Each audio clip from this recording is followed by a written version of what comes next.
Dwight Kickhafer is tech service with Zinpro, and when I started asking around the industry who goes through and comes in and intervenes in these Hairy Heel Wart outbreaks and spends time working in Hairy Heel Wart outbreaks, Dwight's name surfaced pretty quickly as far as someone who is, when there is an outbreak on Hairy Heel Warts, he has been summoned into feed yards in different areas. So glad to have him here today. So with that, I will introduce Dwight Kickhafer. So, can you hear me? So Dan, in a nice way, is saying that we got the, well, almost the oldest guy at Zinpro, the old guy that walks around looking at the ground all the time. You know, I was looking at the title here, Strategies for Controlling Digital Dermatitis, and I wish I had changed that, because every time I think we're making strides, something else hits us, and attempting to control might be a better title for the talk. Really appreciate the two previous speakers. They've basically covered a lot of what I was going to talk to you about, but we'll go over it and review, and if you got questions, please ask them as we go along. So you've heard a little bit about the history. So it's not a new disease, been around for 48 years. I threw in the picture because in 1974, Celli and Mortellaro were the first ones to identify, or credited with the first ones to identify a DD lesion. The older gentleman on your left is actually Dr. Carlo Mortellaro from Italy, and he's the one who gets credited for being the first one to identify it. It's interesting to note that Dr. Lindley in the US noticed a similar lesion in beef bulls the same year, in 1974. So it has been around for a long time.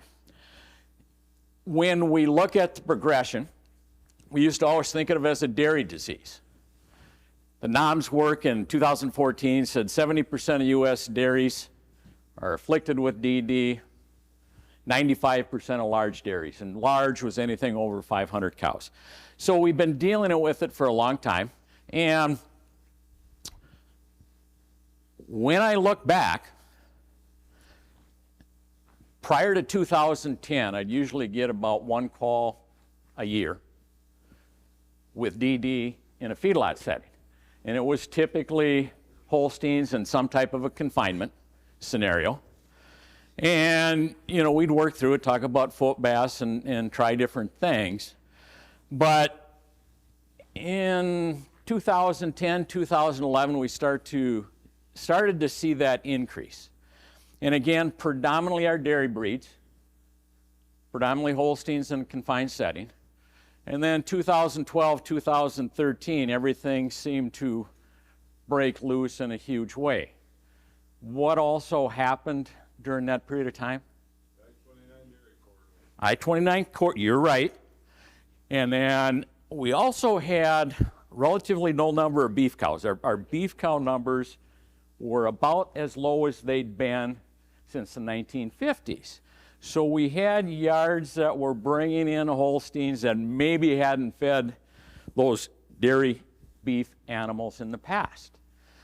And so I started getting calls on a monthly basis, and it got to be every 2 weeks, every week, every day, damn near. And it moved from Holsteins to predominantly confinement lots, but then it started to move into the outdoor lots. And yeah, when you talked, we fed a pen of Holsteins. We were, you know, trying to fill pens and so forth, and we likely brought it in. But then I started to talk to a lot of guys who never had a dairy animal on the place, and they were still suffering from DD. And I put that circle there because for quite a while, I was the only person in Zinpro that seemed to be dealing with this problem. And I used to always say that, you know, if you look at where North or South Dakota, Minnesota, Iowa, and Nebraska come together, that seemed to be the epicenter of DD. You know, since then, spread to the east. We see it in Wisconsin, Illinois, Michigan, so forth, spread to the south. It's moved a lot, but that was where I kind of got my indoctrination into the DD world. And so a lot of times we're going out to feedlots, and I really appreciate Dr. Terrell's comment on identifying the specific lesion, because there were, early in this cycle, a lot of feed yards that I went out to who had spent an extraordinary amount of money treating foot rot, not knowing that it wasn't foot rot, it was DD that they were dealing with, because nobody had seen it before. When we look at and talk about DD challenges in the feedlot, it's not unlike the dairy. It's a highly infectious disease. I've seen places where we've had well over 75% of the cattle with lesions, at least one, in some cases forefeed. Results in raw, painful lesions, you've heard about that. Typically on the heel, but it's not unusual to see it between the toes and the feet as well.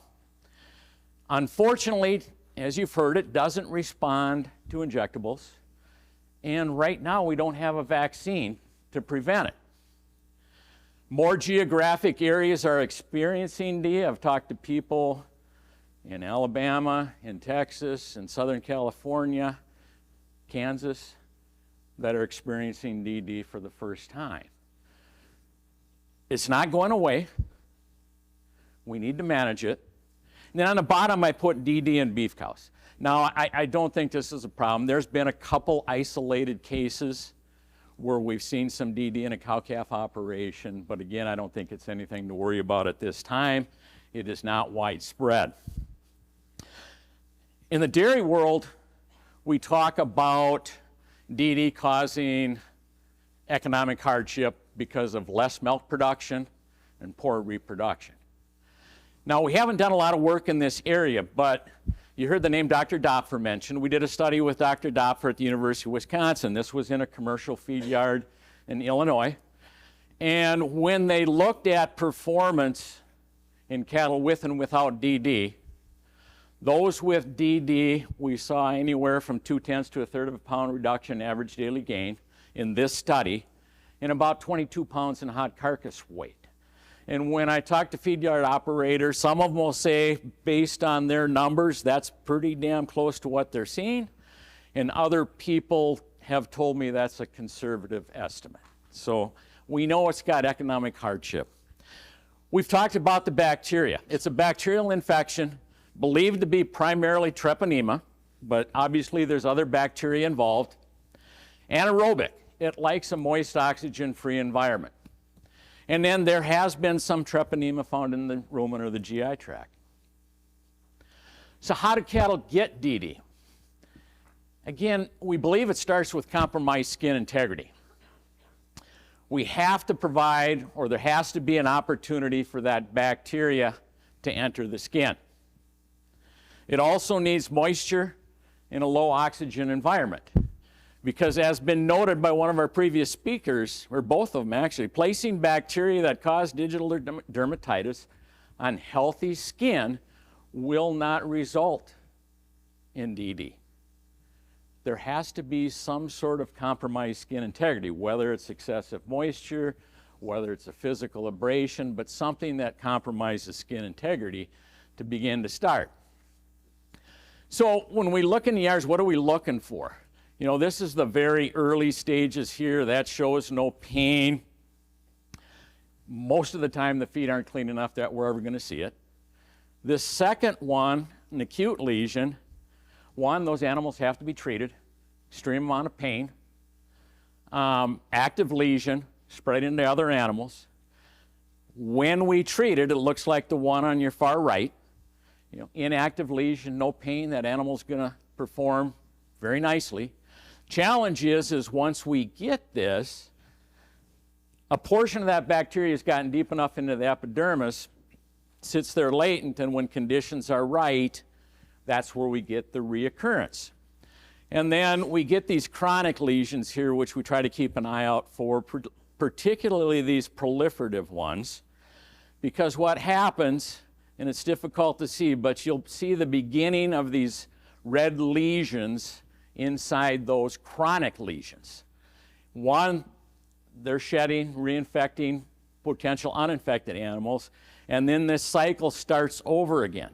And therein lies why we use a foot bath, to prevent the move from one stage to the other, to keep those active lesions from progressing. So, not all animals that have warts are lame. Or when we visually look at them, we don't see signs of lameness. But when we look at cattle and we see them standing like that, there's a good chance that there's a wart behind it. They're smart. They're trying to stand in a way that relieves as much pain as they can. So if we see a lot of the animals standing like a horse, we know there's a high likelihood of digital dermatitis there. Oh, there we go. And I guess black cattle don't show up. But the other thing you look for is, again, they walk in a fashion that prevents as much pain as possible.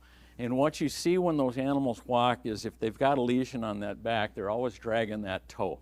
So again, another telltale sign when we're looking at animals, they may not exhibit extreme lameness, but if they're cocking that foot when they walk, if they're dragging that toe, they're trying to walk in a fashion to relieve as much pain as possible, and there's a high likelihood we have warts there. So risk factors, we've talked about that already this morning, but wet and muddy conditions. And you've heard the word hygiene mentioned over and over and over again. And ideally, if we can keep the feet clean, oxygen and UV lights kill the bacteria. But it seems like we've always got some wet areas within a pen, whether we're talking an outdoor lot or we're talking confined feeding facilities. And so we got to keep an eye out for poorly drained areas. Maybe 90% of the outdoor lot is dry, but we got an area where it drains to that's still inside the fence, and oftentimes where are they going to stand on a hot day?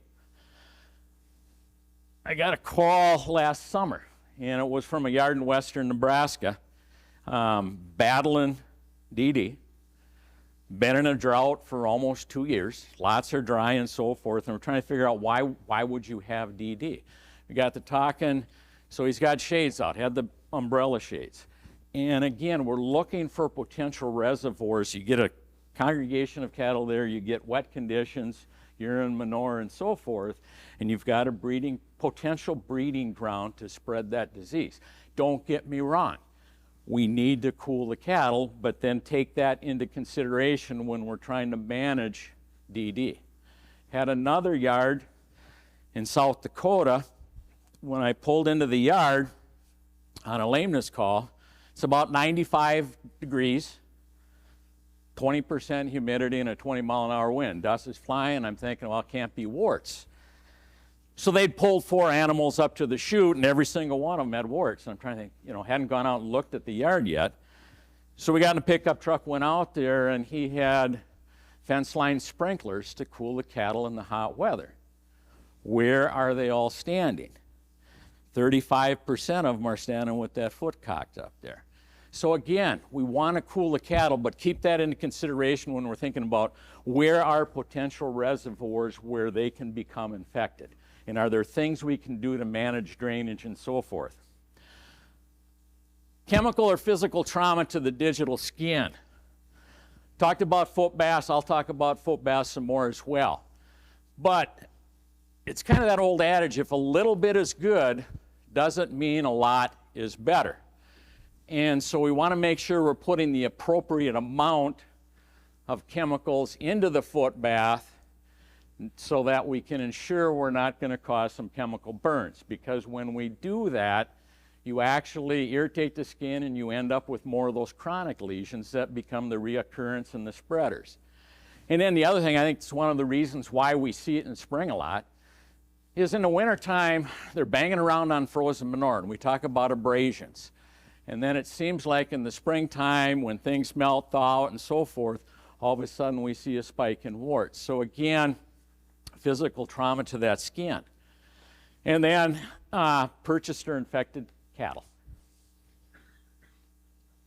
So when we think about ideas for managing DD, again, we talk about hygiene, but it all gets back to we have less problems with cleaner feet. Sunshine, oxygen, they help. The cleaner the feet, the more effective any topical treatment we use is going to be. Whether we're talking a foot bath or we're talking about a topical spray, but we need to be able to get that treatment in contact with the lesion. And again, you've heard it already today, but pen maintenance, the best we can do. You know, Mother Nature throws a wrench into things from time to time, but if we can keep feed aprons clean, maintain mounts, ensure proper drainage, those all help.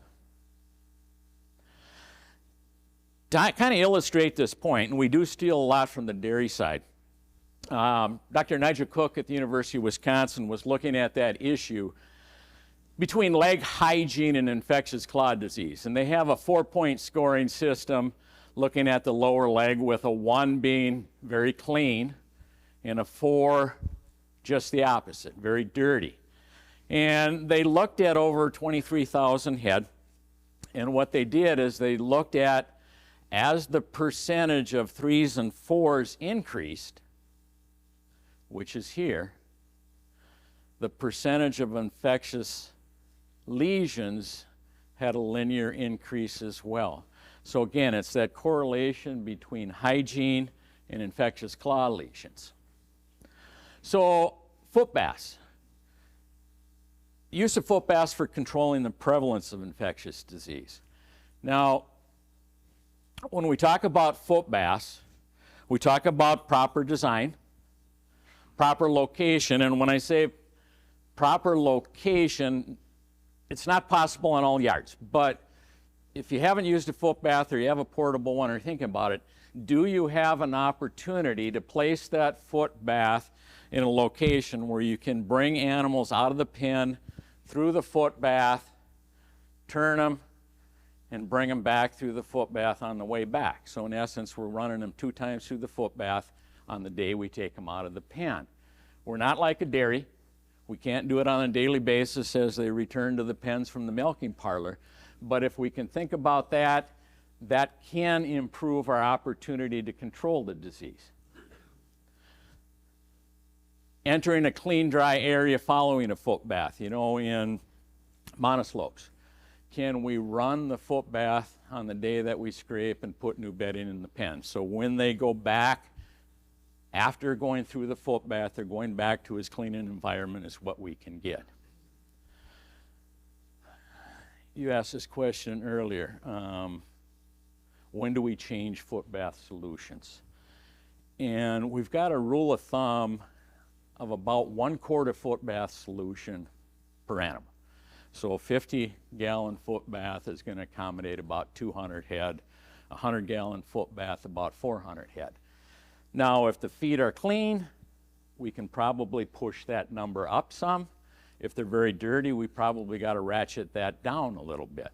And it somewhat depends on which chemical we're using. Formaldehyde is not quite as sensitive to organic matter as what maybe copper sulfate is. When we look at foot bath chemicals, the 2 most popular are going to be copper sulfate and formaldehyde. If you're using copper sulfate, one way we can enhance the effectiveness of copper sulfate is by using an acidifier. It was mentioned by our first speaker in a different scenario, but sodium bisulfate. Sodium bisulfate, for anybody in the room that has a swimming pool or a hot tub and you got pH down, that's the active ingredient that reduces the pH in the swimming pool. We can get sodium bisulfate and we can use that to drop the pH in a copper sulfate foot bath. We want to monitor it.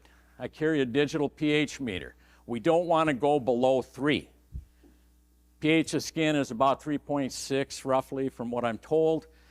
If we drop that, and we've seen foot baths that are like a 1.4. Again, it gets back to too harsh a chemical. We can cause some damage to the skin, and we can actually compound some of the problems that we've got.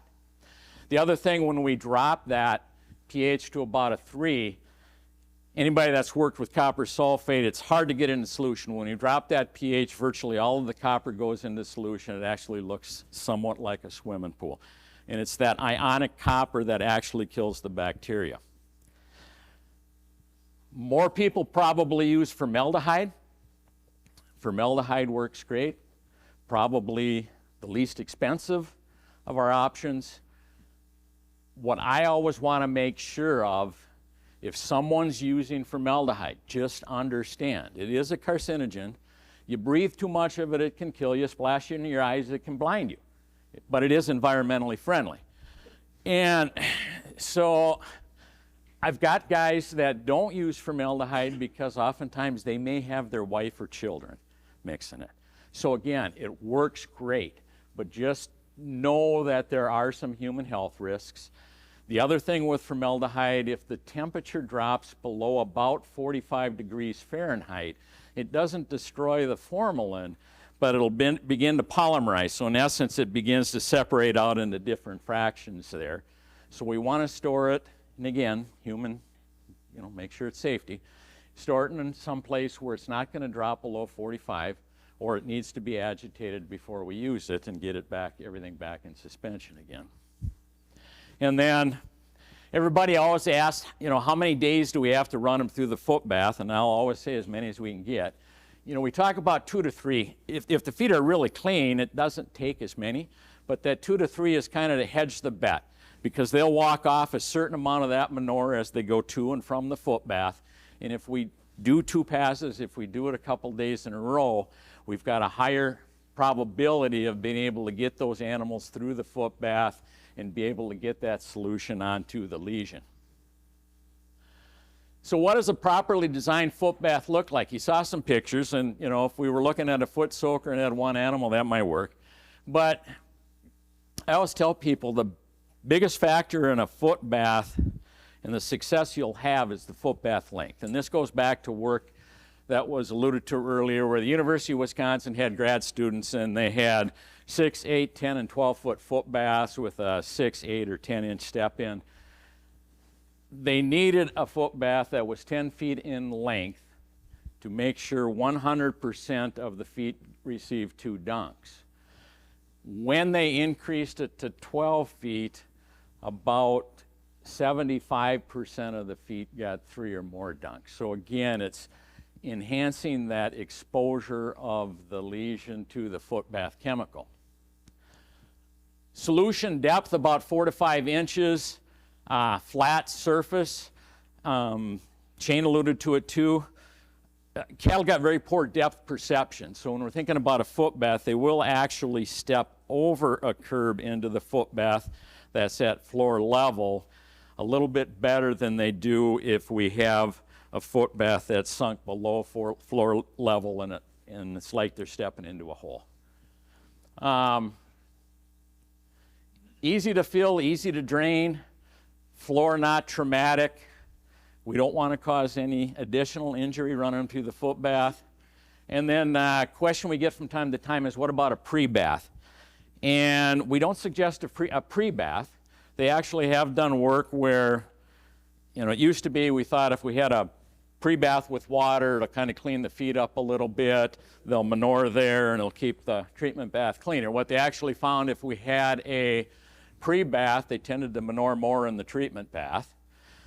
The other thing is I always use an analogy of a sponge, and if we have 2 bowls of water here and we take a sponge and we soak it in here and then we put it in the second one, how much water is it going to absorb? And if we're running a dry foot through the foot bath, we've got an opportunity to get more absorption of that chemical into the foot.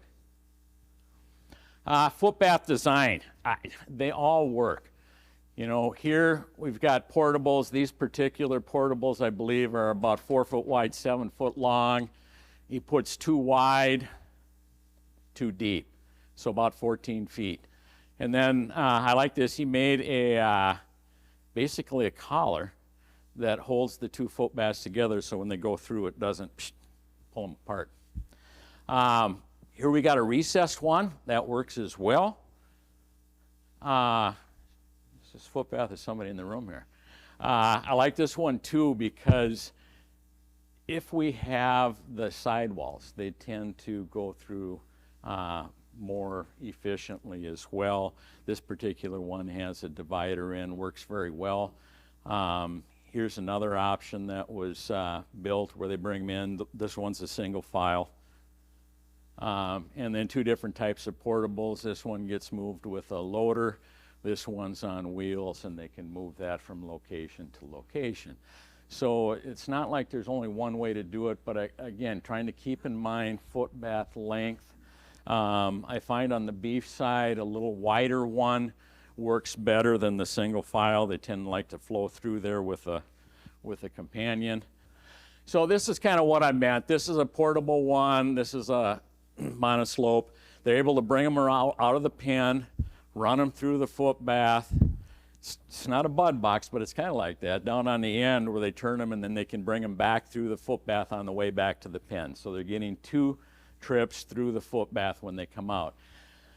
Portable one, this is actually the first trip through the foot bath for these cattle.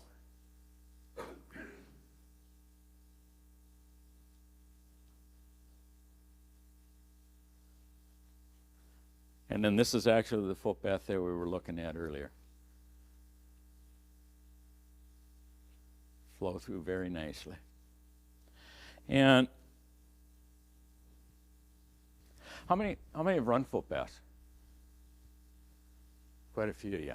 Now, everybody I've talked to that has run a foot bath has told me the same thing, that the first time's a bit of a rodeo, the second time they kind of get it, and the third time's the charm. That's been most people's experience. Actually had a guy that he's got a slatted floor barn, and they were Holsteins, so that might explain it. But after a while, when he pulled out the portable, they'd actually get up there at the gate and start banging on it because they knew they got to come out for a walk. So foot bath opportunities, we've talked a little bit about that today. Some people will do it on arrival, particularly if they have a history of some challenges from certain sources. Re-implant time. The one I struggle with is outbreak. I used to tell people if you see 10% of the animals in the pen that have a lesion, we better run them through. And then I think that was too late. And then I dropped that down to about 5%. If you see 5% of the animals in the pen, we better run them through. The thinking is there's a whole lot of them out there and the feed aren't always clean, that if we're seeing 5%, there's probably a significant more that are in some stage there. I have come to the conclusion not to wait. The earlier we can get on top of it, the better we're going to be and the more success that we're going to have. Because otherwise, all too often the call I get is, they're 30 to 60 days from getting on the truck and we got to blow up. That's unmanageable. And we got a lot of stress on those animals at that many days on feed already, so if we can get ahead of it, I think it helps a lot. Prompt treatment of acute lesions. We want to lower infection rate. All of these involve working with your veterinarian because using oxytetracycline is an off-label use. We need to work with your vet to get the protocol and get the script to do this. On the right, topical antibiotic with loose bandaging. Obviously, dairies use that very successfully, but they've got chutes where it's a little bit easier to get that wrap off. If we leave that wrap on for any length of time, what are the 2 things that cause that bacteria to thrive? Moisture, oxygen-free environment. We've created a condominium. We like to actually see those wraps come off in 24 to 48 hours if they are wrapped. Dr. Gerard Kramer at the University of Minnesota has did a research trial as an alternative to a wrap where he came up with a paste, and it was a 1-to-1-to-1 mixture of tetracycline, propylene glycol, and vinegar. And in his study, it worked about equivalent to a wrap. Now, it says paste, it's more the consistency of paint. What I see most people use is treatment with an antibiotic spray and basically in your garden sprayer. The only thing I'll say there is if you are going to do that, it works very effectively, but use distilled water because some of the minerals in hard water will precipitate out that antibiotic, so you're going to have more success if you use distilled water in that spray treatment. Last thing, I worked for Zinpro. So we were wondering, and this goes back to pre-2010, could we have an impact on infectious claw lesions? And we knew from prior research that, we can't eliminate foot rot, but we can have a positive impact. What about DD? So in foot rot, I always like to point out to people, we see a reduction in foot rot. We don't eliminate 100%. It's not a magic pill. It's not a silver bullet. Our focus goes back to barrier function, skin integrity, immune function. So the question comes up a lot is how long does it take to create a DD lesion? So when we went to the University of Wisconsin with Dr. Kickhafer, she has a model for creating lesions. So I always tell people, in a perfect world, if you can control everything, you can create a lesion in somewhere between 14 and 28 days. What they do is they want to simulate the environment of a fecal seal. So it's wrapped with wet cotton cloth. Then it's wrapped with what I call saran wrap, plastic wrap. Then they put another layer of wet cotton on there. Then they wrap it in vet wrap, put a boot on, and seal it all up with duct tape. And then grad students put water in there twice a day. They're trying to emaciate that skin. They do that for 7 days. Then they take that boot off, and they scrape active DD lesions and put that bacteria on the foot. And somewhere between 14 and 28 days, they're able to recreate a digital dermatitis lesion.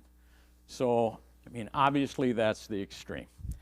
But that was what we started with when trying to determine is, can trace minerals have any role at all with regard to helping prevent DD?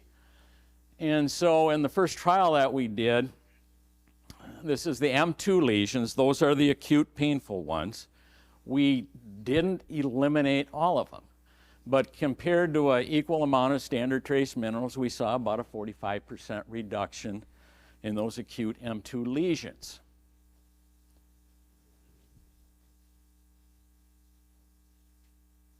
Now, mentioned earlier, those chronic proliferative ones. Those tend to be the ones, again, that reoccur over time. We heard earlier that those are the ones that the amount of treponema increases as they achieve chronicity. And so we did a subsequent trial, and this was that Illinois work I showed you earlier, but one of the things they looked at, those animals already had DD at the start of the trial. And one of the things they were able to establish in that is the prevalence of those M4 lesions. Again, a risk analysis or probability, but we were able to reduce the prevalence of those chronic lesions. So if we can do that, we have an opportunity to decrease the reinfection or the reinfection of other animals within the pen. So armed with the research, and full disclosure, this was all done on replacement dairy heifers. Our target market when we began looking at the role of trace minerals with regard to hairy heel warts, you saw what the dairy industry is fighting. They were targeting replacement dairy heifers because if we could reduce the amount of DD coming into the herd through the replacements, once they get there, we can manage it with a foot bath. So this was 16 heifer operations. It is not research because we didn't have a control. We simply went in and counted every foot on every animal. And in these operations, we saw on average about a 34% prevalence of DD. And then we put them on this research product, the DD premix, as we call it.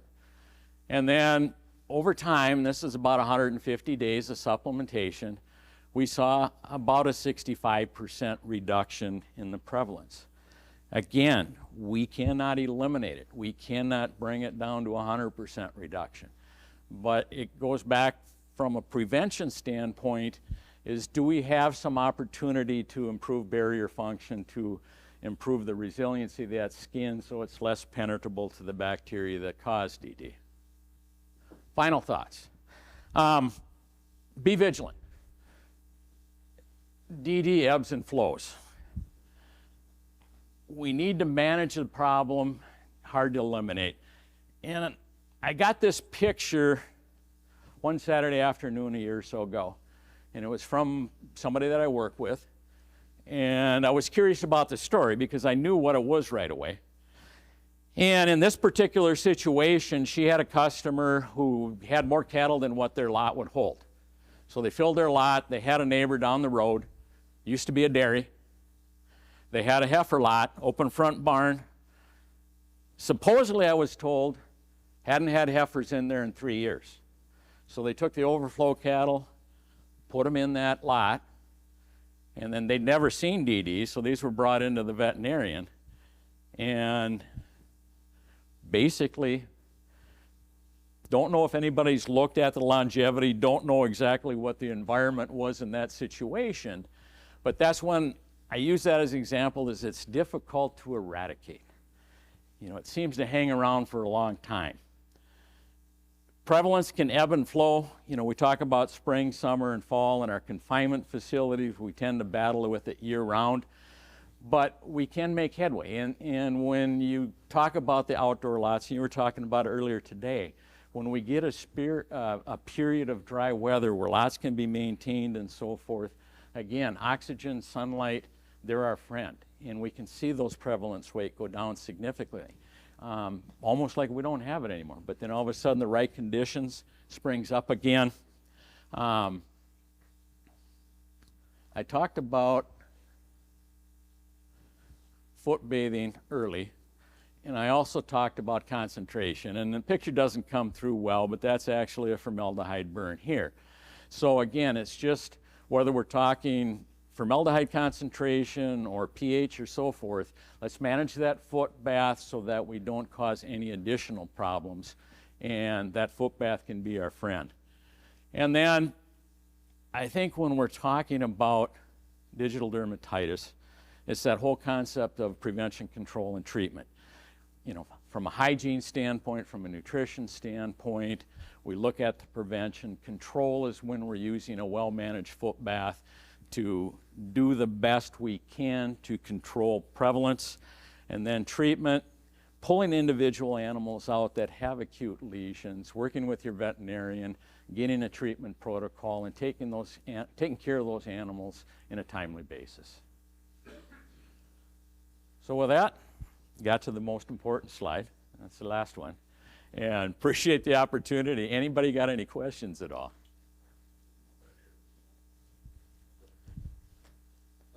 So one difference, a primary difference between foot rot and hairy heel wart is we typically have a lot of swelling with foot rot, and left untreated it'll really get out of hand, which at least partially means that we've got an absence of an immune response or absence of inflammation with hairy heel wart. Is there any topical adjuvants or injectable adjuvants that could be used to try to get the immune system a little more involved, since nothing we seem to do is a cure? A good question. I am not aware of any at the present time. I know Dr. Dopfer has talked about 3 types of animals, type 1, type 2, type 3. Type 1 never get a wart, so they know there's a genetic component. Type 2 get a wart, they recover, and it never comes back. So we do know there's an immune component. And then type 3, which happens to be the highest percentage, are the ones that get that, and it's like a life sentence. You continue to get the reoccurrence. Great idea. I'm not familiar with anything that's being used. Question that came in earlier. Have you seen any incidents of hairy heel wart in cow-calf barns where they're calving in confinement? I haven't seen any in cattle calving in confinement. Just haven't been there personally and seen it. I've seen a couple instances where cow-calf operations that feed their own calves, bring their replacements into the lots over winter, have seen some warts pop up in the replacement heifers. on there. From a biosecurity standpoint, I have a feedlot job to support my beef cow habit. Is there what can be transferred, or how does it transfer from my place to your place? Or how can it transfer? So start over again. I'm an old man, hard of hearing. So you got a cow-calf operation and a feedlot? I have a feedlot. I feed cattle to support my beef cow habit. You know, in terms of the vector for transmission, it's kind of like I talked about earlier when we started to see it pop up in yards that had never had a dairy animal. And it's all hypothetical, but we don't have all the answers there. Obviously, bringing in an infected animal is probably the primary way that we get it. The question comes is, okay, if we're buying feeder cattle through a sale barn that also handles culled dairy cows, or culled dairy cattle, can we bring it in that way? If we bring them in on a truck that just hauled a load of dairy cattle, can we bring it in that way? I think that's something we've got more to learn to know exactly what those vectors are that create that transmission, but I think the biggest one in most cases is bringing in an infected animal into our facility.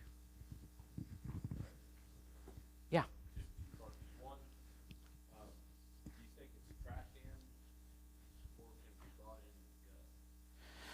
So the gut questions come up, and some of the data that I've seen, it's like 1% of the treponemes in the rumen are very similar, close to the same as the causative agents that cause digital dermatitis.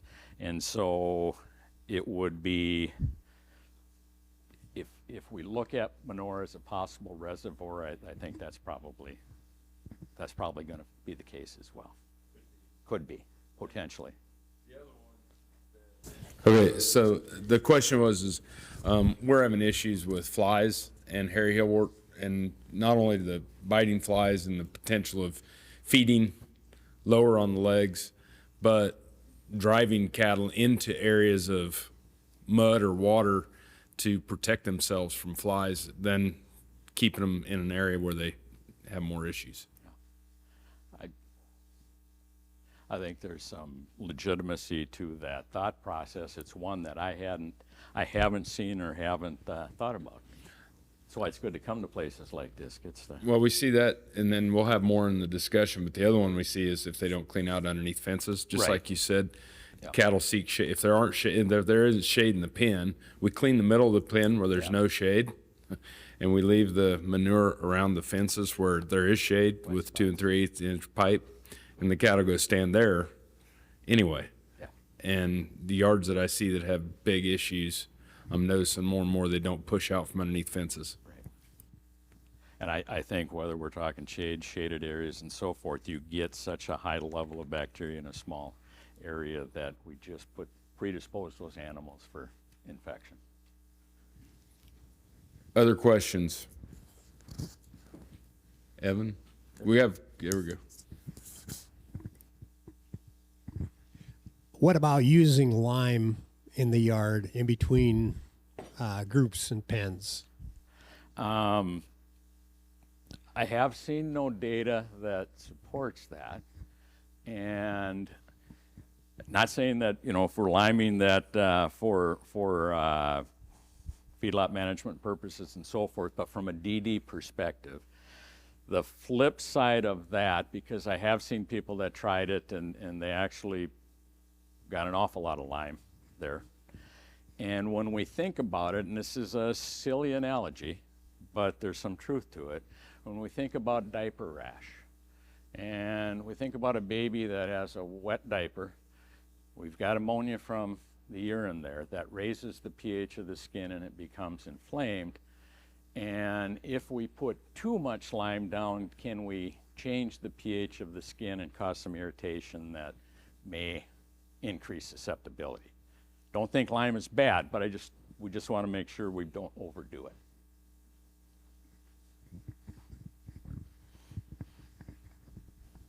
Yeah. Universities have never believed us Yep. about the effects of lime. I ran feedlots for Yep. quite a few years. Yep. And my good friend Bill Cowser Yep. and I had a lot of communications together. We never worried about pulling a foot rot as long as we limed our pens. Yep. But this hairy heel rot, we got that. Yeah. That's a different. Yeah, different That's organism altogether there. You bet. different beast. Unfortunately, a different animal, but I agree with you.